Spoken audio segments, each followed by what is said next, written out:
पेणमधील कासार तलावाजवळील प्रसिद्ध साई मंदिरात 20 जुलै रोजी झालेल्या चोरीचा तपास करताना पोलिसांनी भुरटा चोर महेश चायना खवा याला अटक केली।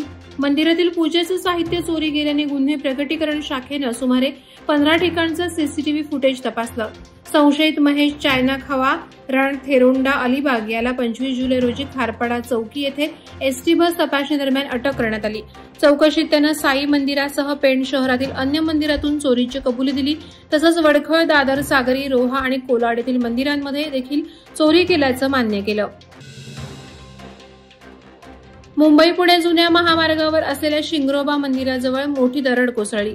या दरडीत शिंगरोबा मंदिरातील 2 पुजाऱ्यांचं घर पूर्णपणे कोसळलं। सुदैवानं दरड कोसळण्यापूर्वीच पुजाऱ्यांना धोका लक्षात आला आणि ते घराबाहेर पडले। त्यामुळे या दुर्घटनेत कोणतीही जीवितहानी झाली नाही। शिंगरोबा मंदिरात सेवा करणारे हे पुजारी गेल्या अनेक वर्षांपासून मंदिरालगत असलेल्या छोट्या घरात राहत होते।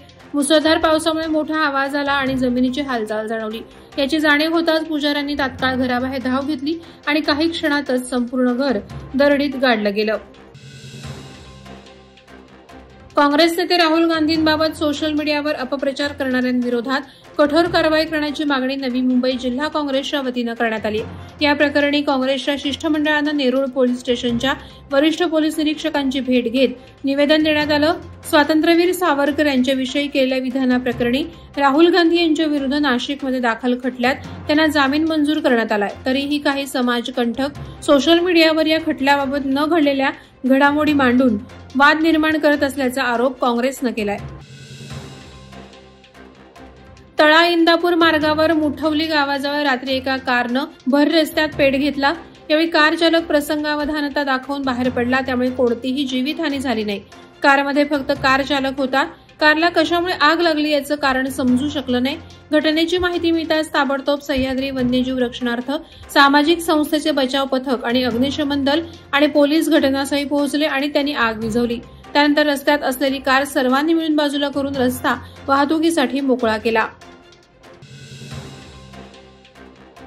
शिवसेना, उद्धव ठाकरे गट आणि युवा सेनेच्या वतीनं पक्षप्रमुख उद्धव ठाकरे यांच्या वाढदिवसानिमित्त जिल्हा परिषद चौक, वडगाव आणि वासांबे येथे ओम साई मल्टी स्पेशालिस्ट हॉस्पिटलच्या सहकार्याने भव्य रक्तदान आणि मोफत आरोग्य तपासणी शिबिराचं आयोजन करण्यात आलं।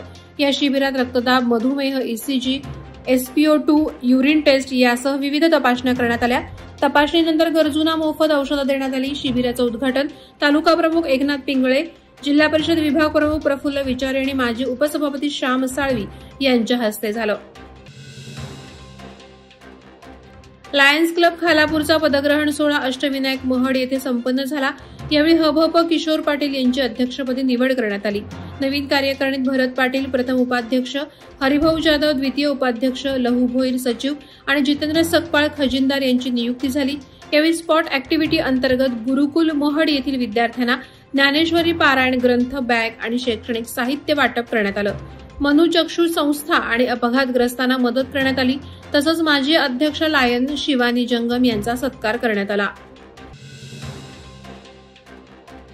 पेण तालुक्यातील प्रसिद्ध आणि गरिबांचे डॉक्टर म्हणून ओळख असलेल्या स्वर्गीय डॉक्टर LD पाटील यांच्या प्रथम पुण्यतिथीनिमित्त म्हाडा कॉलनीतील रविराज फार्म हाऊस येथे त्यांच्या पुतळ्याचं अनावरण करण्यात आलं। या प्रसंगी नातेवाईक आणि विविध मान्यवरांनी भावपूर्ण आदरांजली अर्पण केली। डॉक्टर पाटील हे गरिबांसाठी कमी दरात तर अनेक वेळा मोफत उपचार करत असत। त्यांच्या निधनानंतर समाजसेवेचा वसा त्यांचे सुपुत्र डॉक्टर युवराज पाटील चालवत आहेत। कार्यक्रमाला PP खार पाटील, समीर ठाकूर, अॅडव्होकेट हरिदास तोडेकर, डॉक्टर युवराज पाटील आणि पेण मेडिकल असोसिएशनसह अनेक मान्यवर उपस्थित होते। माधववारा लाईव्हसाठी न्यूज ब्युरो, रायगड। नवी मुंबई व रायगड जिल्ह्यातील ताज्या बातम्या आणि घडामोडींसाठी सबस्क्राईब करा वादळवारा लाईव्ह चॅनल आणि दाबा बेल आयकॉन।